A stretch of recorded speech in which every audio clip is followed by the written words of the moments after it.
여러분 안녕하십니까? 말씀으로 하루를 여는 천수답의 새벽 묵상입니다. 창세기 2장을 묵상합니다. 제목은 장명.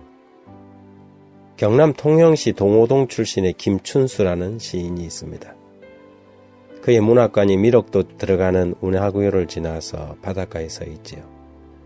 그는 어려서부터 유복하였는지 윤동주나 이육사 같은 문필가들이 민족 순환 시절 모두가 헐벗고 목마른 자의 절규 같은 시를 토하고 있을 때라도 그는 꽃을 노래하는 여유를 부렸지요.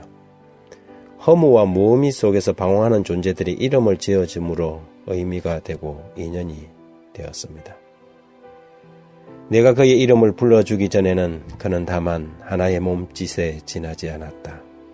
내가 그의 이름을 불러주었을 때 그는 나에게로 와서 꽃이 되었다. 내가 그의 이름을 불러준 것처럼 나의 이 빛깔과 향기에 알맞는 누가 나의 이름을 불러다오. 그에게로 가서 나도 그의 꽃이 되고 싶다. 우리들은 모두 무엇이 되고 싶다. 너는 나에게, 나는 너에게 잊혀지지 않는 하나의 의미가 되고 싶다. 우리는 이름을 부름으로 그 사람과의 관계를 설정하고 피차에 의미 있는 존재가 되지요. 사람들은 누구누구로 살다가 누구누구 엄마 혹은 누구누구 아빠로 바뀝니다. 직장에서는 무슨 과장 혹은 무슨 대리라는 직책이라는 호칭을 가지게 되지요. 호칭은 그의 자리이고 위치이고 특별한 의미의 존재입니다. 하나님은 사람을 만들고 아담이라고 불렀습니다. 땅 곧 흙이라는 아다마에서 온 사람이라는 이름이죠. 그렇습니다. 사람은 흙에서 태어난 하나님의 피조물이었습니다. 그는 흙으로 있을 때가 가장 사람다운 존재요 가치 있었는데 아담이 아담이기를 흙이기를 거부하고 스스로 하나님처럼 되려고 하다가 죄를 지은 것이지요. 선악과는 그런 의미에서 하나님과 피조물 인간의 관계를 구분하는 하나의 시금석이었습니다. 아담은 아내의 이름을 하와라고 불렀지요. 살다라는 동사에서 가져온 이름으로 그녀가 모든 산자의 의미가 될 것을 내포하는 이름이었습니다.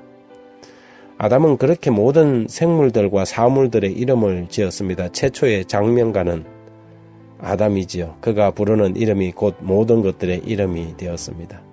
창세기 2장 19절에 여호와 하나님이 흙으로 각종 들짐승과 공중에 각종 새를 지으시고 아담이 무엇이라 부르나 보시려고 그것들을 그에게로 이끌어 가시니 아담이 각 생물을 부르는 것이 곧 그 이름이 되었더라.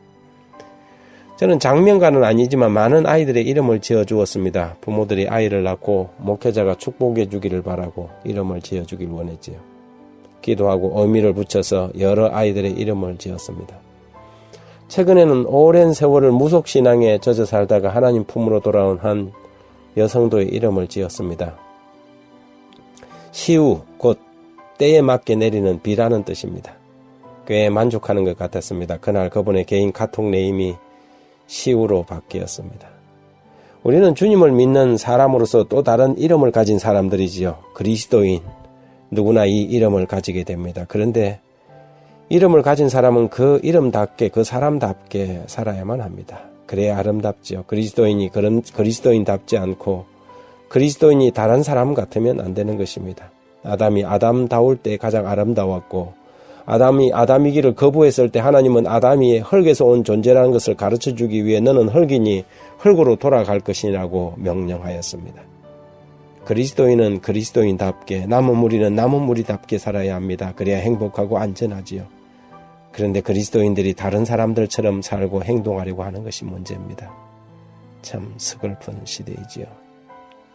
하나님 우리 아버지, 우리 자신의 한계를 늘 인정하고 자신의 연약함을 기억하게 해 주셔서 하나님의 위치에 서서 다른 사람을 정죄하고 판단하는 죄에 빠지지 않게 해 주십시오.